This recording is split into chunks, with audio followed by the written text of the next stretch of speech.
Buenas, ¿qué tal están? Gracias a Dios, bien. ¿Y usted?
Recording in progress.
Licenciada, no la escucho.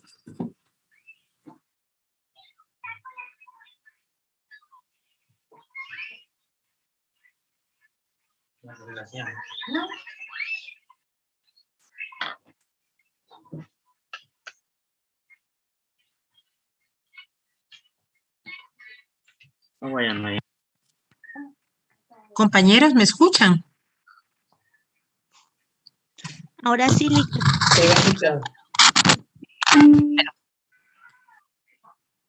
No sé qué estaba pasando. Entonces, que habíamos hablado en cuanto a los derechos adquiridos y que habíamos leído el estatuto personal en la clase anterior y el artículo, ¿tienen alguno la ley del organismo judicial, el artículo 26? Es el que regula precisamente los derechos adquiridos en la legislación guatemalteca.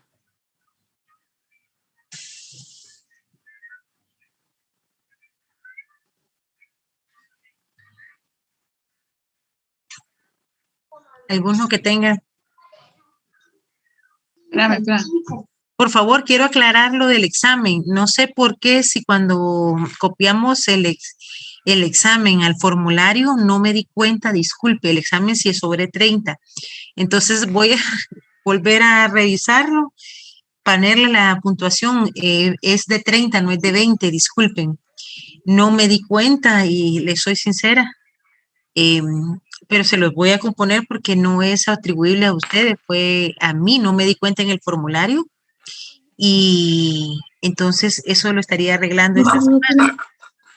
Entonces ya bien, algunos compañeros me habían preguntado y miren, hoy les mandé una presentación, les mando que ya me había hablado una compañera, pero hemos estado con casos meros complicados en la fiscalía. Y como vemos adolescentes en conflictos, a veces niños víctimas y todo, entonces disculpen, pero sí quiero hacerles la aclaración que el examen valía 30 puntos. Eh, entonces, por favor, ¿alguno tiene el artículo, la ley del organismo judicial que pueda leer el artículo 26? Aquí lo tengo, el artículo ¿Me lo 26. puede? Ajá, Renata. ¿Aló? Sí, sí. Derechos adquiridos. El estado y capacidad de la persona individual extranjera adquiridos conforme a su ley personal será reconocido en Guatemala si no se opone al orden público. Vaya. Ahí esto es importante, porque vamos a reconocer todos aquellos derechos adquiridos en otro estado siempre y cuando no se oponga al orden público. Ahí, pero también el derecho internacional privado, todavía nos preguntamos, el orden público de cada país va muy de la mano de la cultura, de los pensamientos. Entonces, por ejemplo, ustedes saben que Costa Rica hizo la opinión consultiva a la Comisión Interamericana de Derechos Humanos, que la trasladó a la Corte Interamericana de Derechos Humanos sobre el matrimonio igualitario. Y ya hubo un pronunciamiento ante la Corte Interamericana, que es las personas del mismo sexo, que vinieron y lo que pasó es que pues ellos reformaron y tienen el matrimonio igualitario. ¿Cuál es el problema con el Estado de Guatemala? Según, pues, primero, que nosotros tenemos una cultura muy tradicional y que nuestro Código Civil ha establecido que qué es el matrimonio. Incluso cuando vemos qué es la familia, constitucionalmente habla del núcleo familiar que se forma, y en Guatemala, si más no recuerdo, el artículo 78 del Código Civil habla del matrimonio. Vamos a ver, no le estoy diciendo el artículo que no es, pero el matrimonio como una institución jurídico-social. Entonces, partiendo desde ahí, ya empezamos a que, perdón, es el 78. Entonces, es una institución jurídico-social que tiene por fin que se casen un hombre y una mujer con el fin de procrear, ayudarse y todo lo demás. Entonces, cuando vienen aquí unas personas que pueden vivir en la misma casa, pueden ser pareja, pero que le reconozcan su matrimonio, que es un matrimonio de el mismo sexo, ¿qué pasaría acá? Por lo que acabamos de leer. Y eso incluso yo he tenido compañeros que sí eran de la LGTBI, hemos tenido las clases. No es que se les esté discriminando, sino que la normativa nacional pues está muy delimitada en ese aspecto. No sabemos más adelante, pero en este momento todavía sigue estando vigente la institución, como no es un contrato como en otros países el matrimonio entre hombres y hombres, mujeres y mujeres, hombres y mujeres, sino que la conceptualización es distinta. No es que diga de que yo tengo muchos amigos que son gay, pero eso no significa que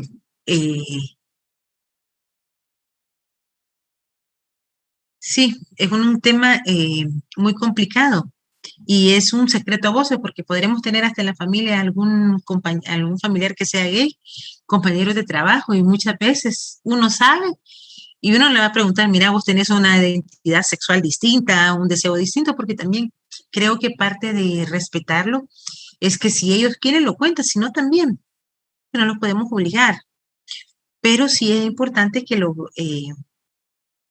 tengamos en cuenta en cuanto hay que situaciones que pueden ir precisamente contra este orden público, contra lo que ya está establecido.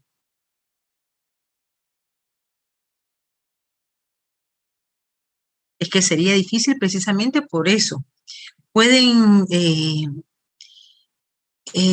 ahí está la conflictualidad, porque le van a reconocer todos los derechos siempre y cuando no se contraponga con un derecho, una norma de orden jurídico o una norma que con nosotros estamos viendo. Por ejemplo, otro caso que yo les podría poner, en Arabia un hombre se puede casar con 7 mujeres, que pasa en y allá es permitido y esa fue su legislación, pero él puede venir a ejercer el derecho sobre esas 7 mujeres acá. No, licenciada. No, precisamente. ¿Por qué? Porque nuestra legislación va contra el orden público, va esto contra lo que hemos establecido, y no significa, ojo, porque sí sé que en algunos pueblos, eh, hablábamos ayer con un psicólogo que le digo, mira, a veces con casos de violaciones y cosas así, yo voy a necesitar ahora terapia, le dije, para ver cómo trato con niños, ver cómo rompemos esa cultura de violaciones y que también sé que en algunos lugares de nuestro país ha sido algo de generación tras generación, pero entonces hablábamos eso, mira, son transgeneracionales y hablábamos de esta forma. Pero ¿qué pasa? Que el hecho que puede ser que viva un hombre con dos hermanas en el mismo lugar, porque sí, se ha visto, yo trabajé en el interior como fiscal, pero no se denuncia, no está tan a la vista como ya que reconocidos en un estado de derecho. Entonces no se podría reconocer. Eh, es como, por ejemplo, en Estados Unidos, en algunas partes, existen los expendios de marihuana, por ejemplo, y ahí hay como patentes de comercio que les permiten cuál es el tipo de cannabis que pueden cultivar y la que pueden vender y cuáles las cantidades que pueden vender y deben de llevar un registro. Si una persona que tiene su negocio en Estados Unidos lo quiere poner acá de venta de cannabis, podría hacerlo. No, licenciada, va contra el orden. Por ejemplo, aquí les ponía un ejemplo. No, no se podría, entonces sí hay limitaciones. Un ejemplo de derecho adquirido sería el caso en que dos personas de sexo masculino y uno femenino contraen matrimonio en Noruega. Luego los cónyuges establecen su domicilio en Guatemala y en nuestro país desean hacer valer los derechos adquiridos por el acto jurídico del matrimonio. En este caso, el tribunal o corte guatemalteco deberá acudir necesariamente a la ley noruega para ver qué tipo de derechos o adquiridos tuvieron mediante este acto. Y en el presente caso se va a aplicar la ley de extranjera. Sin embargo, no se está violentando ni la soberanía ni la independencia cuando estamos hablando de un matrimonio de personas de diferente sexo. Ni tampoco estamos ante un conflicto de jurisdicción guatemalteco, toda vez que será el juez del ramo civil, el ramo de familia, dependiendo, porque si ellos quieren diluir, cuando están hablando del domicilio, se están hablando del ramo civil, pero si, por ejemplo, quisieran ellos hacer valer algo eminentemente de familia, va a ser el juez de familia, si ellos quisieran divorciarse aquí, por ejemplo, y cómo va a aplicarse, cuál es la normativa en cuanto a la disolución del vínculo matrimonial, ¿se acuerdan que nosotros aquí nos casamos bajo los régimen de comunidad absoluta, bienes gananciales, separación absoluta? También tiene que, para la hora de una disolución matrimonial, también tendría que acudirse a esa ley si ellos quieren que se haga valer la misma. Según el tratadista Martin, los derechos adquiridos van a constituir un Estado, una verdadera obligación, y a los Estados una verdadera obligación jurídica. Y vamos a entender por los principios adquiridos deben tener tres condiciones: que se haya adquirido el derecho, es decir, la preexistencia de este derecho antes que venga a un país extranjero, que ese derecho haya sido adquirido una ley vigente y que si el derecho que se alega proviene de una ley abrogada o derogada, no se va a poder hacer valer. ¿Por qué? ¿Tendría vigencia una ley abrogada?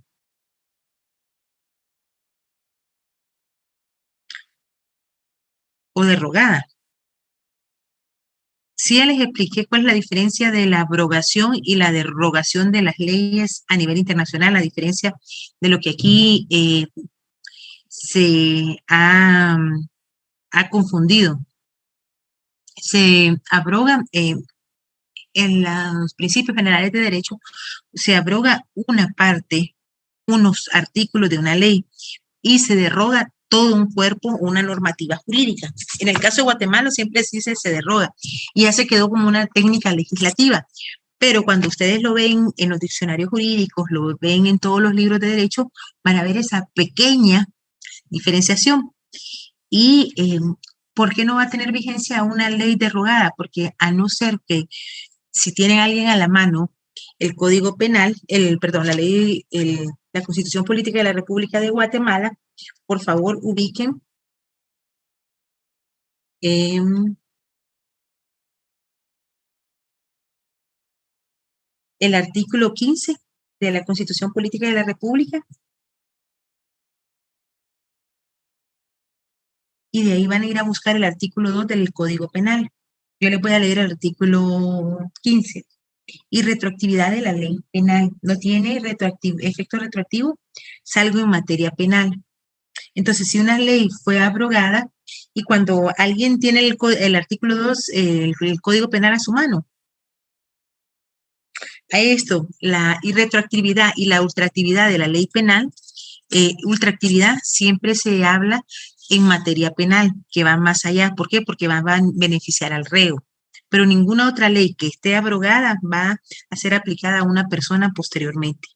Y eso es un principio general que se reconoce de manera internacional. Que la aplicación de y el otro requisito es que las personas que sean extranjeras invoquen el derecho a que se aplique esa legislación extranjera en un caso determinado cuando ya se planteó ante un juez. Esto no implica que hayan limitaciones, y las limitaciones precisamente son que, como yo les decía, ningún derecho es absoluto, y este derecho también, como los demás derechos, tiene una limitación, y es el caso del principio de los derechos adquiridos también tienen la limitación, y que primero, lo que les decía anteriormente, lo que leímos, no lesiona el orden público interno ni las buenas costumbres.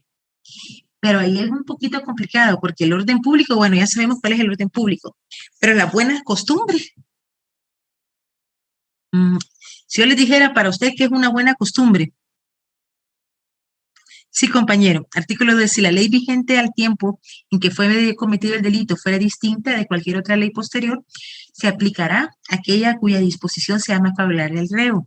Y ahí es, aunque esa norma haya sido derogada, si la próxima ley tiene una pena más severa, eso se llama ultraactividad de la ley. Va a seguir rigiendo para ese proceso esa norma en vez de la más severa. Eso se conoce y lo pueden poner en el artículo 2.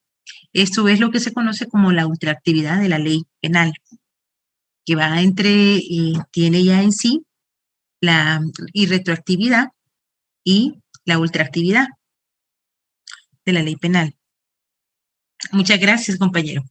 Entonces, el problema es que las buenas costumbres, ¿qué es para usted una buena costumbre? ¿Qué es para usted una mala costumbre? Por ejemplo, es muy esporio, porque muchas veces no vamos a poder saber lo que para usted puede ser una buena costumbre, una mala costumbre, para mí no.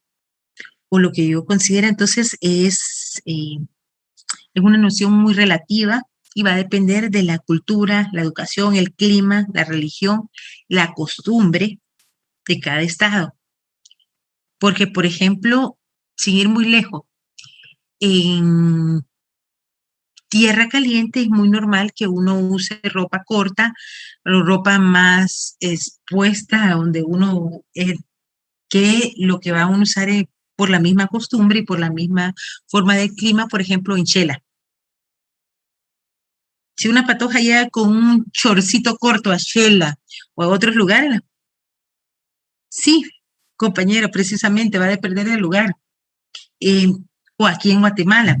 Por ejemplo, usted va a Estados Unidos y es en lugares como Miami. En Miami, pues está South Beach, hay diferentes playas, pero usted va a ver a la gente en los centros comerciales en bikini. Es muy normal, es parte de su cultura, no es una mala costumbre, pero vea usted si ves aquí a una guatemalteca, aunque tenga un cuerpazo, que ande paseándose por los centros comerciales en bikini o en tanga. No, porque no es nuestra costumbre, no es nuestra idiosincrasia. Entonces vaya a Brasil y van a andar hasta topless. En Estados Unidos hay playas nudistas. Entonces es parte de la costumbre y por eso es que es tan subjetivo y que no exista posibilidad material por parte del Estado para aplicarlo o por parte de ese juez de aplicarlo por no tener las disposiciones jurídicas para la aplicación de ese derecho adquirido que se está solicitando. Un ejemplo, un estado el cual no reconozca el derecho literario por no haberlo registrado sobre dicho tema, no se le puede solicitar que se reconozca el juez si no existe una normativa jurídica para su aplicación. Lo mismo sucede con los derechos de los matrimonios igualitarios. ¿Por qué? Y nos pueden decir, pero ¿qué discriminación? No, porque no está dentro de nuestra normativa. O de los matrimonios, diferentes matrimonios. ¿Por qué? Porque a la única que la podrían reconocer en ese caso,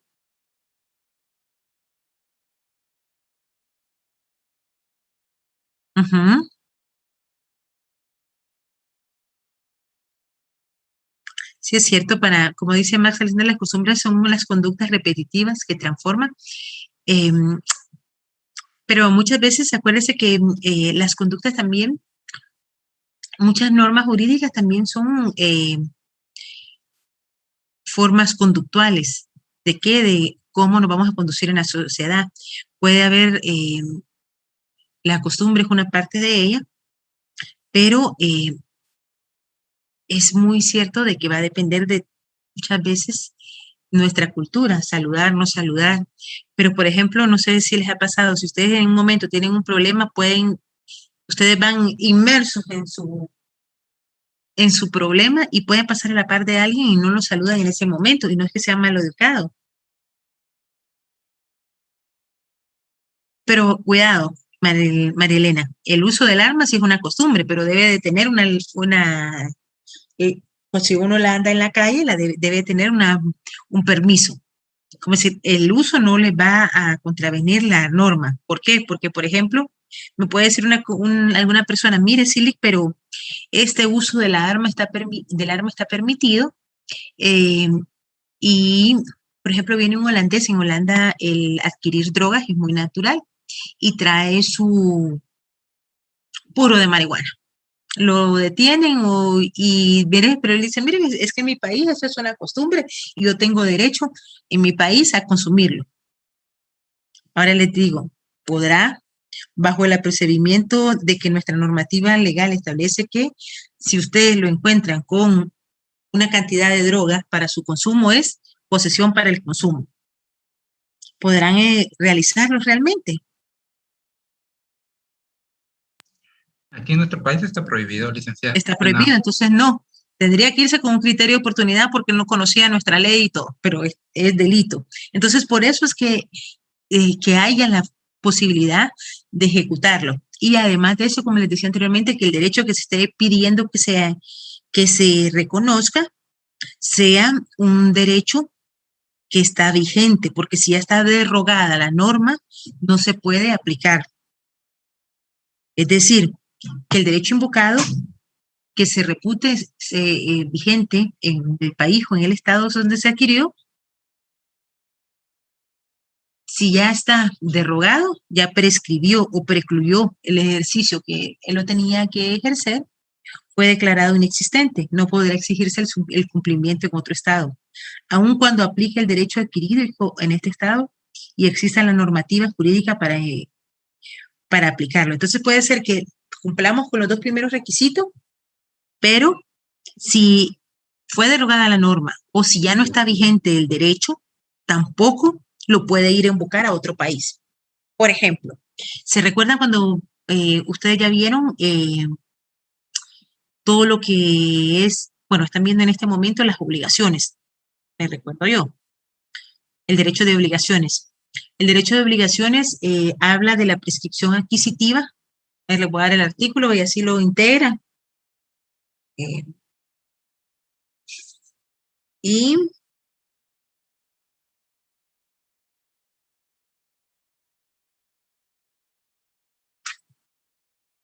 la prescripción adquisitiva es cuando usted adquiere un derecho por el transcurso del tiempo, pero también existe la prescripción liberatoria. Y la prescripción liberatoria tiene un plazo para que usted la pueda ejercer.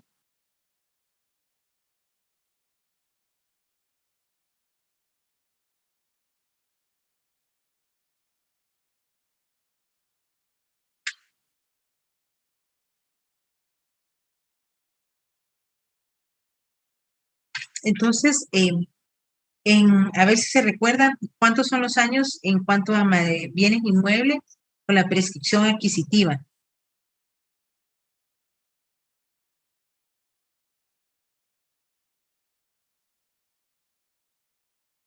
Bueno, por favor busquen la prescripción extintiva, la van a encontrar en el artículo 1501 del Código Civil, que también se conoce como prescripción liberatoria.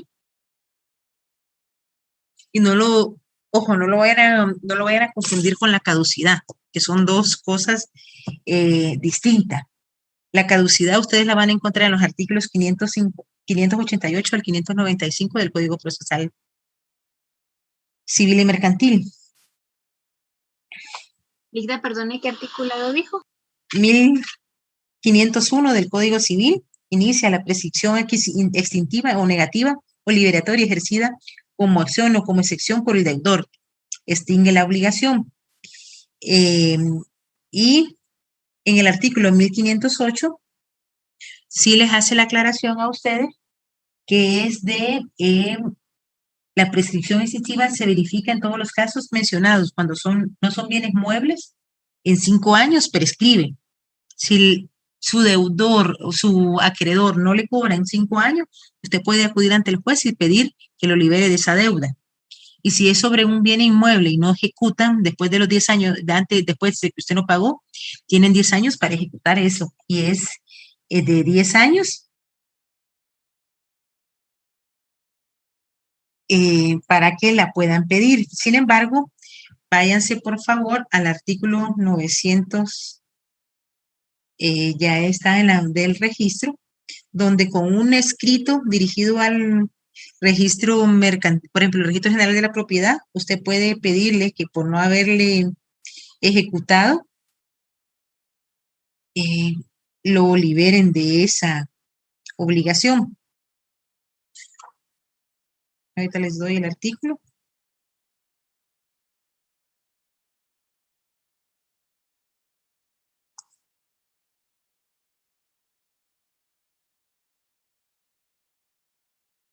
Por favor, sitúense el artículo, los dos artículos que les di anteriormente, los integran con el artículo 1170, que es cuando hubieran transcurrido 10 años después de haber vencido el plazo o de su prórroga sobre los derechos reales, ustedes hacen un memorial o una carta dirigida, una solicitud dirigida al registrador civil para que cancele esa inscripción.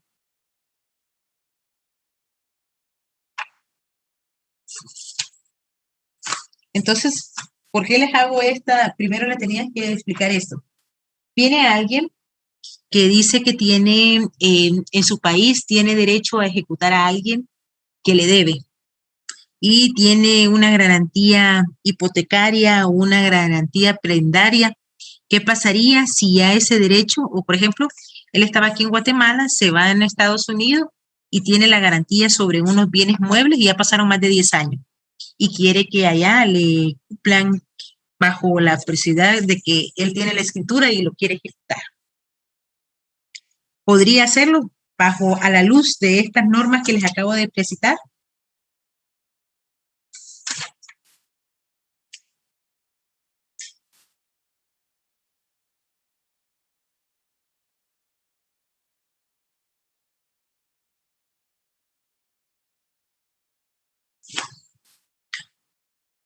$1,170 con el 1501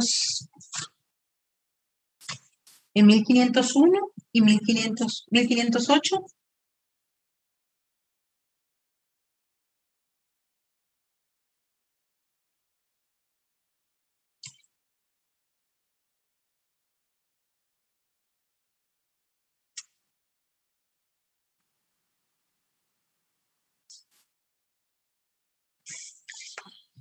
Bueno, entonces podrían venir y plantear un juicio en el exterior si ya acá esa prescripción ya precluyó. Y acuérdense que está la prescripción liberatoria y la prescripción adquisitiva. A ver si se acuerdan cuál es la prescripción adquisitiva. Hoy andan muy cansados. o no sé qué les pasa. Vamos a ver.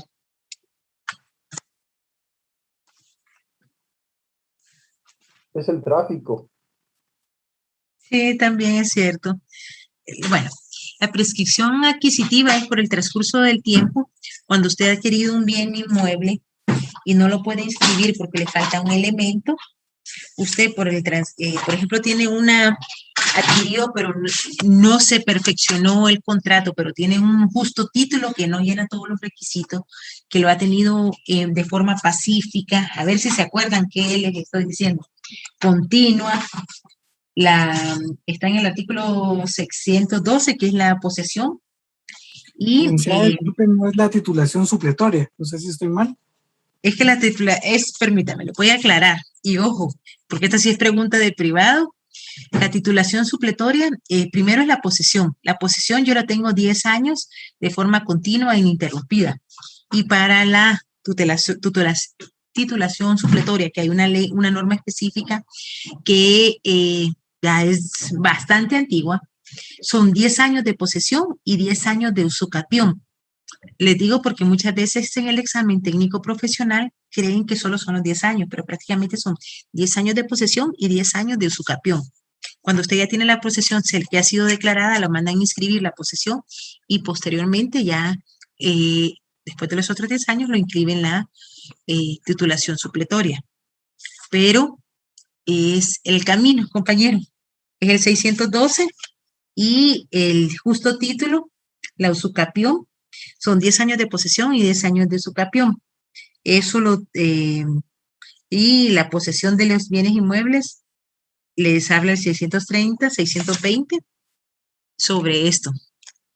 Y se trabaja a través de un proceso de titulación supletoria porque no tienen los justos títulos, y también en el artículo 1 de esa misma ley de titulación supletoria se establece que los extranjeros, aunque vivan en nuestro país 40 años, pero si son de otros países que no pertenezcan a los 5 países que integraron el reino de Guatemala, no van a poder, perdón, yo no había visto que me había quedado, no van a poder estarlo adquiriendo los áreas que son limítrofes. Y esto es por seguridad para el propio Estado, para que después no un extranjero quiera ir en contra de el Estado guatemalteco.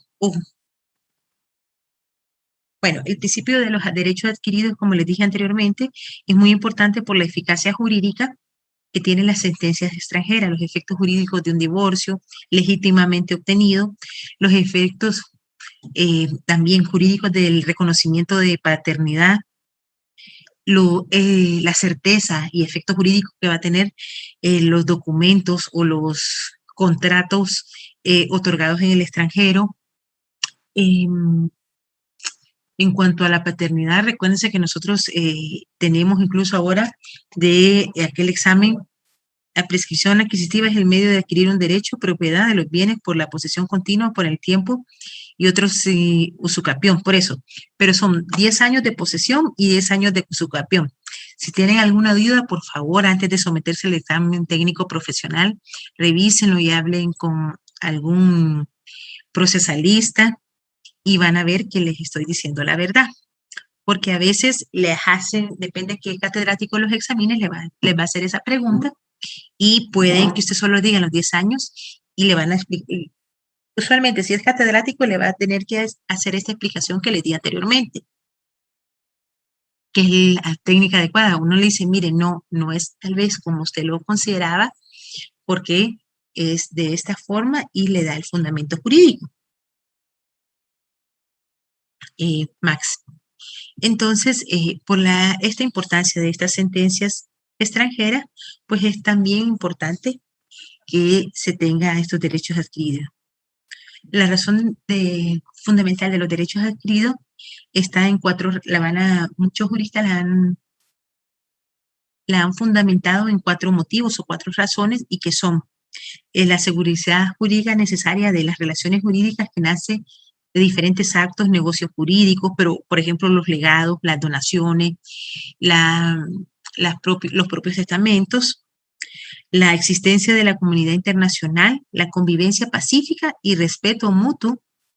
Los estados tienen una relación de conveniencia de transacciones económicas. Ejemplo, los países industrializados necesitan de otros países que consuman sus productos, y países como Guatemala, que nosotros producimos productos agrícolas o no, y tradicionales, y ahora no tradicionales, los cuales son adquiridos por estos estados.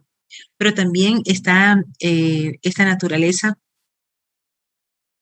sociable,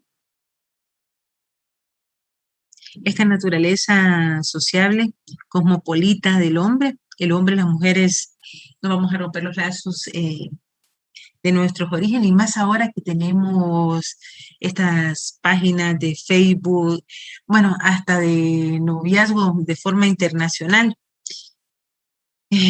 Snapchat. Yo creo que ustedes saben más todavía que yo de esto. Entonces, todo esto va a permitir pues que nosotros estemos más interconectados a través de las redes, los medios de producción altamente tecnificados que nos permiten realizar transacciones, negocios jurídicos a través, antes era de fax, pero ahora ya no necesitamos el fax. Nos metemos a la banca virtual, nos metemos a comprar por medio de internet. Si tenemos tarjeta, podemos hacerla, la dejamos registrada, todo lo que ya antes. ¿Se acuerda que todavía nuestro código de comercio hablaba de todos los negocios eran de forma material, pero ya cada vez se habla más de esa desmaterialización de los títulos de crédito? Ya no los necesitamos tener en eso ahora, con toda la tecnología o esos famosos, las inversiones que se hacen en YouTube, en Facebook, en WhatsApp, en Bitcoins. Entonces, estos principios lo encontramos regulados, ya lo habíamos leído en el artículo 26 del organismo judicial, y por su parte, por favor, está desarrollado en el artículo 5 y 8 del Código de Bustamante, del Código de Bustamante o del Código de Derecho Internacional Privado. ¿Hasta ahí, compañeros, tienen alguna duda? No, licenciada. Bueno, entonces voy a cambiar la presentación. Perdón. Entonces vamos a ver todos los que son los principios de derecho internacional privado contenidos en la legislación guatemalteca. No lo vamos a terminar hoy todo, y vamos a ir hablando de esa evolución, así como fuimos hablando de la evolución histórica de las diferentes ramas del derecho internacional privado, pues también lo vamos a hacer. Solo permíteme un momentito. Nena, tráigasela para que no me suelte y me dé más alergia. ¿Se acuerda que hicimos un estudio o fuimos viendo ese bosquejo histórico de la formación de los diferentes principios de derecho internacional privado que se da en la escuela antigua italiana, la escuela antigua francesa, la escuela antigua holandesa, y posteriormente vemos cómo ya hay un desarrollo moderno tanto en la escuela italiana, francesa, holandesa, como Estados Unidos ya entra a ser parte de estas legislaciones, cómo hay diferentes, fuimos viendo algunos juristas que habían dado aportes a nuestra materia. Entonces vimos que durante este bosquejo histórico y durante la evolución del derecho internacional privado, establecemos que cada una de estas 5 escuelas dio un aporte significativo a lo que hoy conocemos como nuestra materia, derecho internacional privado, y también dio vida a una serie de principios que hasta nuestro día, hoy por hoy, siguen vigentes, y no solo vigentes y positivos, fueron positivos porque nacieron a la vida jurídica por ordenamientos jurídicos y fueron reconocidos dentro de los estados, pero además de eso están vigentes. Algunos los podemos, por ejemplo, este principio lex rei citae, el principio significa los bienes muebles o inmuebles se rigen por la ley del lugar donde están ubicados.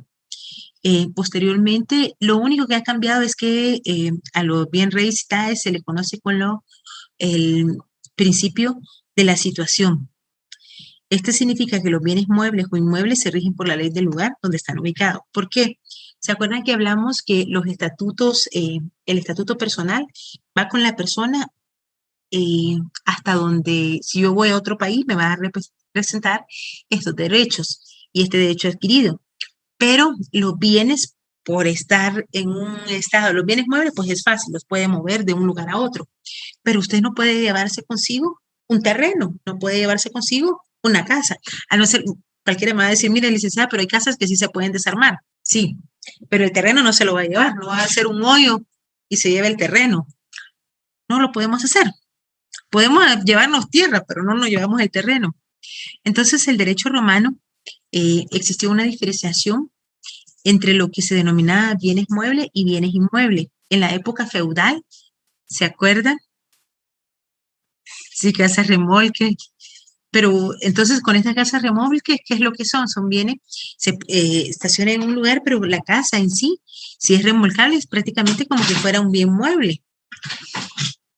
Y cuando se compra como, no se compra en el estado, es un híbrido, sí. Entonces, en estado, o por ejemplo, las casas canadienses que pueden ser reensambladas, o el tipo de casas de Estados Unidos, que usted lo puede quitar y poner otro lugar. Pero vamos a ver, en la época del señor feudal o del feudalismo, encontramos la diferenciación entre bienes inmuebles, que era la tierra que trabajaban los vasallos, los que no eran los señores feudales, que no era la plebe, y estos bienes inmuebles solo pertenecían al señor feudal. Los bienes muebles sí podían pertenecer a los vasallos. ¿Qué era lo que podían tener los vasallos? Una vaca, un cerdo, un caballo, porque acuérdense que en ese entonces todavía no veamos los carruajes que eran tirados por caballos, pero nunca iban a tener ellos los bienes inmuebles. Y parte de ello lo vemos lo podemos comprobar, pueden leer lo que quieran de historia del derecho y van a ver cómo les estoy diciendo la verdad. Y el rey Stae, al surgir los principios de igualdad civil, libertad económica que surgen al finalizar la época feudal, el privilegio que solo los señores feudales tenían del derecho de los bienes inmuebles se queda sin efecto. Hasta la época feudal solo podían tener bienes inmuebles los señores feudales. Ya después de esta época, sí se permite que otras personas vayan comprando tierras. Pero también, acuérdense que dependía también de la economía, igual que hoy, de la economía que pudiera tener cualquier persona para poder obtener algunos muebles. Recordemos que estaba la escuela estatutaria, que la vimos en la primera, por eso vemos cómo va la evolución histórica y ya después ya solo desarrollamos los temas para que se vayan ubicando en tiempo y espacio. La escuela estatutaria italiana, ¿se acuerdan? Considera que los bienes debían regirse por diferentes principios. Para los bienes inmuebles debería aplicarse la ley del lugar. Y para los bienes muebles, la ley del domicilio del propietario. ¿Por qué? Porque, como les decía anteriormente, los bienes inmuebles no los podemos llevárnoslos. Recuerdo, hay una canción mexicana que a mi papá le gustaba y él decía de que el día que yo me muera no voy a llevarme nada, solo nomás un puño de tierra. Y al final es eso, porque realmente hasta cuando nos morimos, ¿cuánto necesitamos? No necesitamos un lote de 25 por 10. No, lo que medimos es lo que necesitamos para que nos entierren en una fosa. Entonces, como decía anteriormente, los bienes inmuebles no los podemos levantar, no los podemos cambiar de su lugar. Si bien es cierto, se recordará. Perdón, pero es que si empieza a llover, yo soy renítica, empiezo inmediatamente con mis alergias. Entonces, no se puede mover. Si bien es cierto que también está en el Código Civil que pueden haber cambios en un inmueble por aluvión o alusión, ¿se recuerdan? Por ejemplo, que estamos cerca del mar y se lleve una parte o un segmento de la tierra, pero no fue usted como ser humano que lo movió, sino por situaciones, por ejemplo, como una lluvia que pueda hacer el deslice de cierta cantidad de tierra. pero no vamos a que nosotros lo hacemos directamente. Y en los bienes inmuebles, como les decía, usted se puede ir a México y se puede llevar su carro. Puede ir incluso si usted tiene semovientes y los va a ir a vender. ¿Pero por qué? Porque los puede trasladar. Sin embargo, ¿se acuerda que habíamos hablado de Carlos Sabin, alemán? Él introdujo en un principio el principio uniforme para bienes muebles e inmuebles denominado la ley de la situación. Y ahí él plantea eso, que la situación de los bienes muebles se va a determinar, la ley recital se va a determinar por cuál es la situación o característica del caso. Los bienes muebles, sí, pueden moverse de un lado a otro, los bienes inmuebles, no. Y eso lo vamos a tener también, por favor, apúntelo en el artículo, busquen el código, la ley del organismo judicial.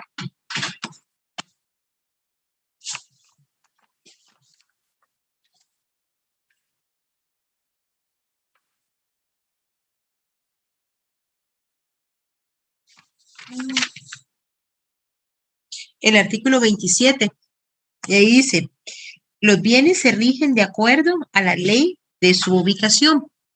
Y lo integran, por favor, ese artículo 27 con el artículo 105 del Código de Derecho Internacional Privado.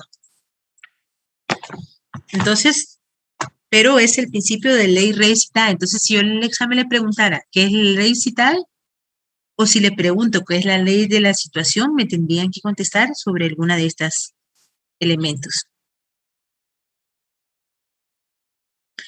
La escuela estatutaria consideró que ambos bienes debían de regirse por principios diferentes. Ya les había dicho eso. Y la ley de la situación establece que los bienes se van a regir por el lugar donde se encuentren ubicados. En un principio vamos a encontrar regulado en el Código de Bustamante los artículos 105, 102 y 113 y en la ley del organismo judicial el artículo 127. Por favor, los leen.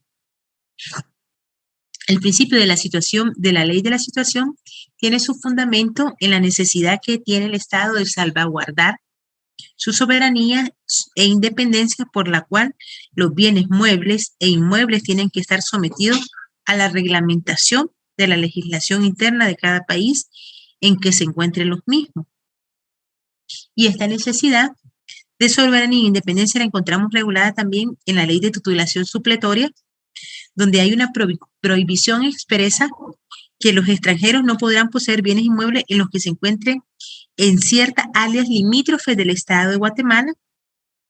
Para la próxima clase, ya se los dije yo, pero lo buscan para que me lo puedan comentar cómo lo entendieron.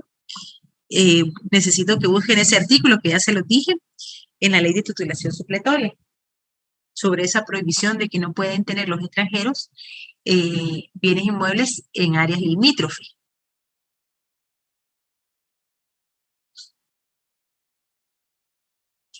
El segundo término o principio, además del estatuto, es locus regis actum. Este principio de derecho internacional privado significa que los actos jurídicos, declaración unilateral de voluntad, negocio jurídico, se regirán por la ley del lugar de su celebración.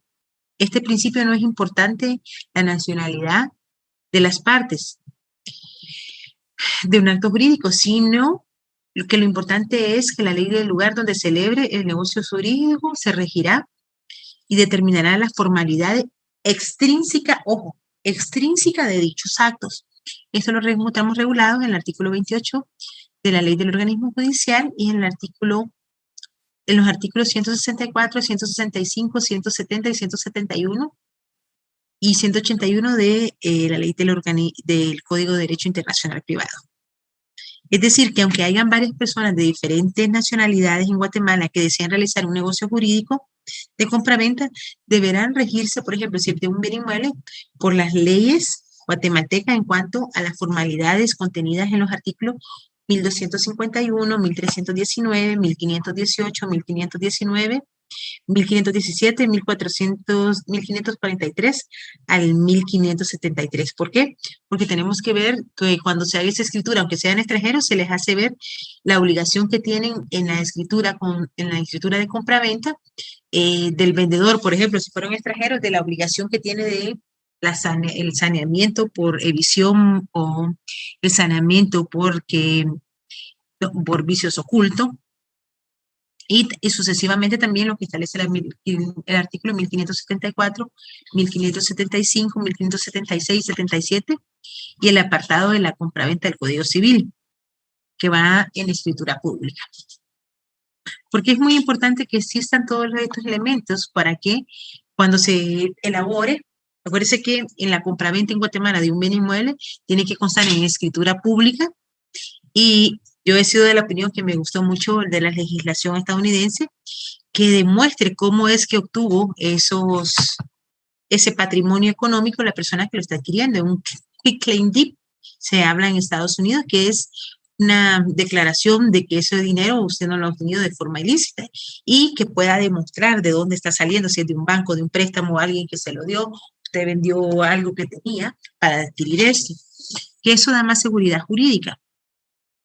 Ayudaría muchísimo, incluso evitaría las estafas al registro o los delitos en los que estafan a las personas, que de repente usted llega a un inmueble que era suyo y ya está habitado por otra persona y le dice que hasta tiene escrituras, que se ha dado lastimosamente. ¿Hasta aquí tienen alguna duda?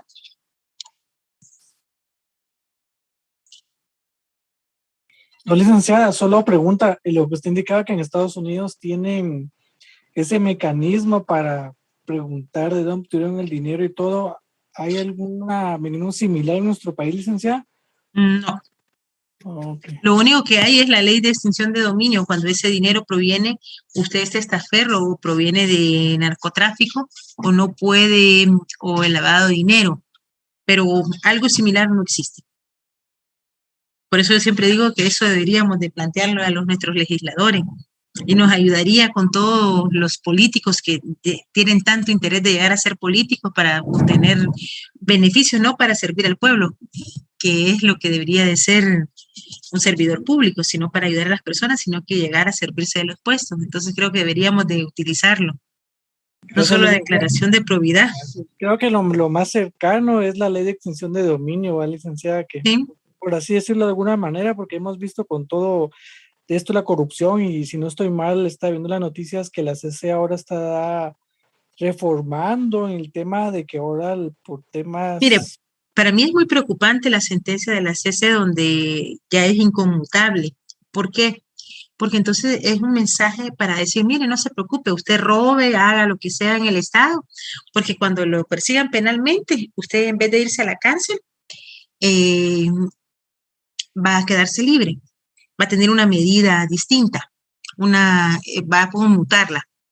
Por ejemplo, se recordarán hace algunos años el famoso robo del que fue director del ICS, que eran, no sé, me acuerdo si 70 millones y todo, se fue varios años a la cárcel. El dinero no se recuperó. Está bien que me digan que lo van a conmutar, pero previo que recuperen la plata.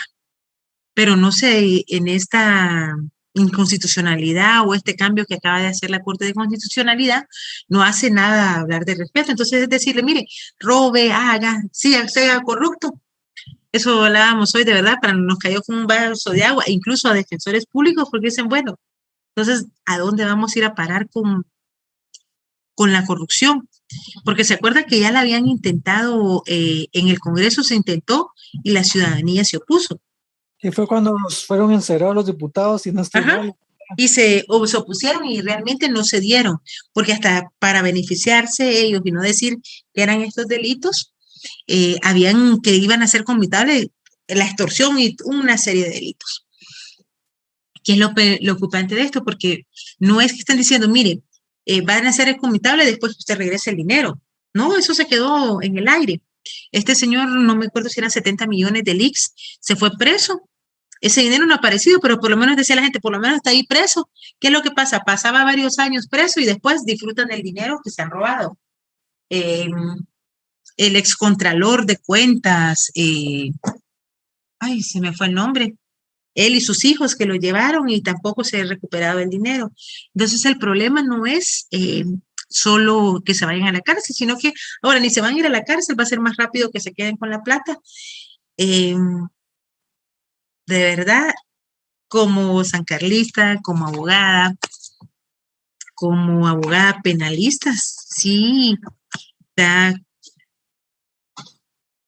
pena porque incluso se está violentando la Comisión de las Naciones Unidas contra la Delincuencia Organizada Transnacional, que es la que venía a ver un mecanismo en el que se habla ya en contra de la corrupción y que la corrupción no es solo que yo le entregue dinero, porque para hacer un trato de corrupción no necesitamos y le llevo a usted inmediatamente, nos entramos a un elevador y me dices, mira, sí, querés hacer un acto de corrupción tal y tal, y después se paga de otra forma.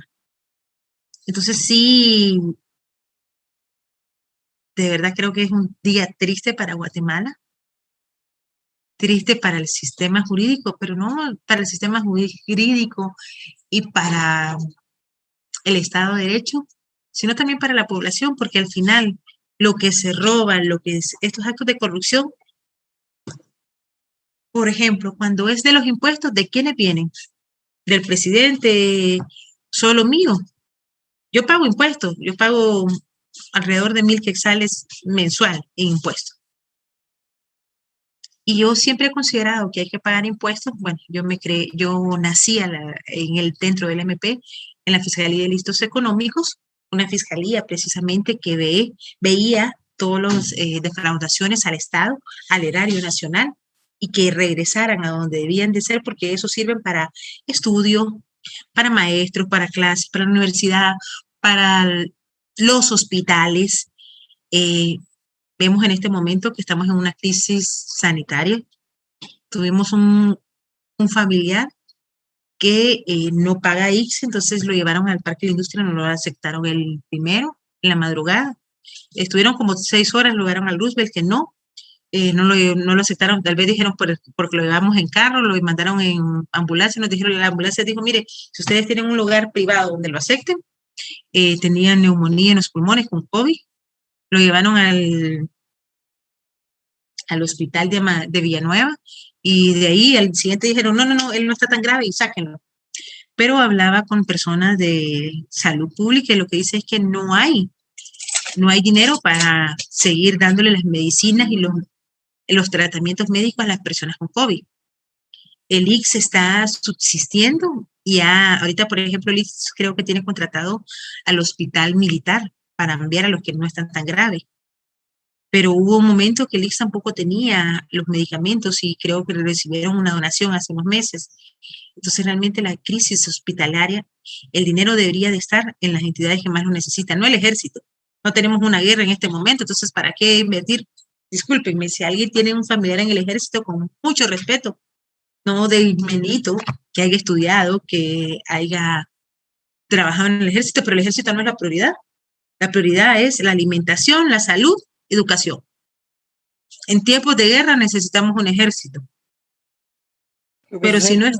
Que disculpe que le interrumpan, creo que el ejército también, creo que desde hace muchos años tiene su cuota de poder hoy por hoy y seguirá así, licenciada. Eso es que el presupuesto recibe tantos millones, ¿verdad? Como usted tiene toda la razón, las prioridades deberían ser salud o educación, pero tristemente la realidad... Hay algo que les habló el licenciado en la clase anterior. Primero se hicieron un proyecto de 20 años para ver cómo mejoraba los estados en vías de desarrollo, los proyectos, y como vieron que no estaban bien, se habló en la ONU de la necesidad de que los niños en los primeros 365, no, perdón, son casi 3 años, déjeme ahorita recordarme cuánto es, pero que en esos niños sean alimentados adecuadamente porque es en lo que el cuerpo y el cerebro se están nutriendo. ¿Qué es lo que se ha investigado? Que posteriormente de esa edad, si el niño no se nutrió bien, aunque posteriormente usted le dé toda la comida del mundo, su cerebro no va a crecer adecuadamente. Yo trabajé en el interior y Y ante casos que estoy volviendo a revivir, que trabajé en el interior, las violaciones entre familia, que son situaciones aberrantes para mí. También me di cuenta que había ciertos departamentos donde usted puede ver mucha gente con problemas psiquiátricos, síndrome de Down y otros elementos que no deberíamos de detener, pero existen. Entonces, sí, les soy sincera, hoy para mí creo que esta semana ha sido una de las semanas más tristes por los casos que vemos, las necesidades de las personas, y que realmente no es que el Estado tenga dinero para regalar, no, sale de los impuestos y que se debe priorizar. E incluso se recuerda cuando antes, y en mucha población estaba de acuerdo en que la Policía Nacional Civil tenía apoyo conjunto del Ejército, pero no sé si se recordarán el gran escándalo que se dio, que no era que el Ejército estaba apoyando a la Policía Nacional Civil. ¿Se recuerdan cuál era la situación por los que los agentes de Policía Nacional Civil y Ejército no eran los que tienen un grado en la Escuela Politécnica, eran los famosos cuques, los que nunca llegaron a la Escuela Politécnica a estudiar y no llegan los grados de oficial, capitán, general del Ejército, sino eran el soldado raso, como se le conoce. Ellos hacían los patrullajes, muchas veces me tocó andar con ellos en escenas y todo, muchas veces ellos no habían comido, pero al Ejército se le pagaba un rubro para que diera eso. Entonces, mucha sociedad civil se empezó a decir, momento, si se tiene una gran asignación para el Ejército, eso debería de sufragarlo. Pero ellos estaban en una condición iguales o peores a los de la gente de la Policía Nacional Civil, los soldados rasos. Entonces, sí, el Ejército en Guatemala tiene mucho poder, creo que en toda Latinoamérica, pero, por ejemplo, en países como Argentina, Paraguay, se logró después de los conflictos armados, después de todos los procesos, que bajara el nivel. En el caso del Ejército de Guatemala, no. Bajó la guardia mientras existieron los procesos judiciales en contra de ellos. Hoy por hoy creo que tienen más realce, más poder, y hoy por hoy estamos ante una revancha de los procesos que se iniciaron en cuanto a fueron ordenados por la Corte Interamericana, por las desapariciones forzadas, por violación al derecho penal humanitario, y esos delitos de lesa humanidad que no tienen prescripción. Aunque firmemos por 20.000 convenios y acuerdos, eso no va a suplir el derecho penal internacional y el derecho penal humanitario, que fueron violaciones que se dieron, que no se respetaron los derechos de ambas partes. No digo que solo fue el Ejército, pero quien está muchas veces en el poder tiene más abuso. Siguiendo con esta regla, lo que sí hay que tener muy en claro con la regla del locus regis actum es que sí existe una excepción, y no procede la regla del locus regis actum cuando los documentos o negocios jurídicos surtirán efectos en Guatemala. Por ejemplo,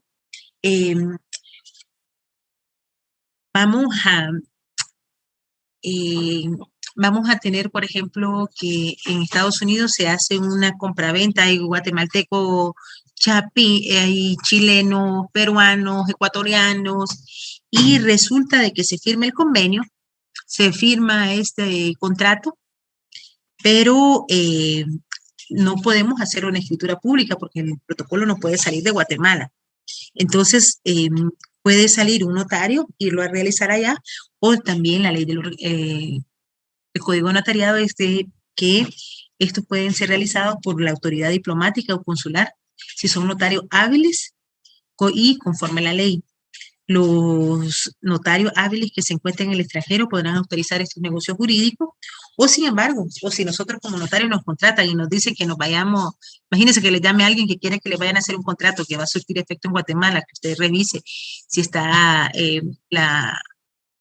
el bien inmueble está en el registro general de la propiedad, tiene todo legal, y usted que vaya a realizar el acto a Tailandia, por ejemplo, o lo contratan por ir a Europa a hacerlo. ¿Irían o no irían?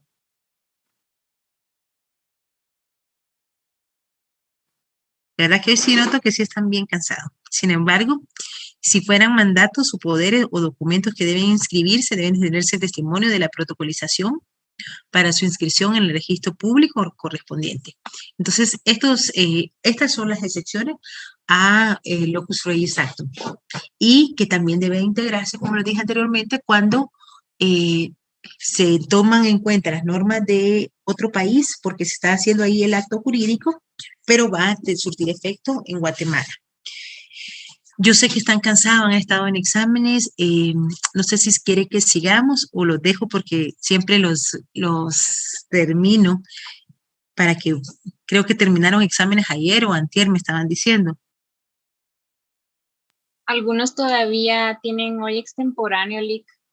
Bueno, entonces los dejo ahorita para que puedan, aunque sea un rato, seguir. Pasen feliz noche. Perdón, ahorita que hablando de extemporáneo, yo no hice extemporáneo con ustedes, porque consideré que hay alguien pendiente de algún examen extemporáneo, porque nadie me dijo nada.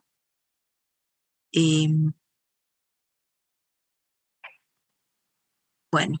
En realidad creo que hoy harán los dos, licenciada, de mercantil y de Derecho Internacional Público.